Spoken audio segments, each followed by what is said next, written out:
đây đây là máy bay chuẩn bị cất cánh nè. Đó.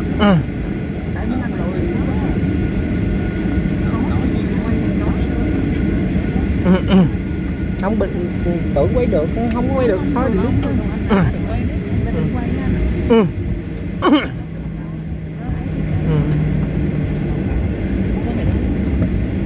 Dạ.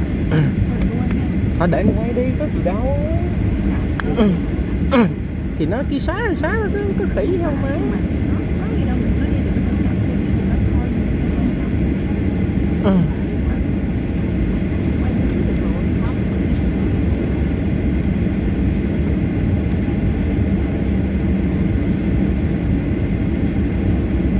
Đó, máy bay nhiều ghê chưa.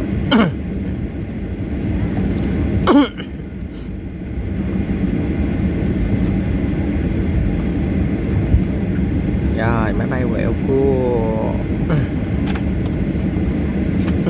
À, có một chiếc máy bay chuẩn bị cất cánh nè.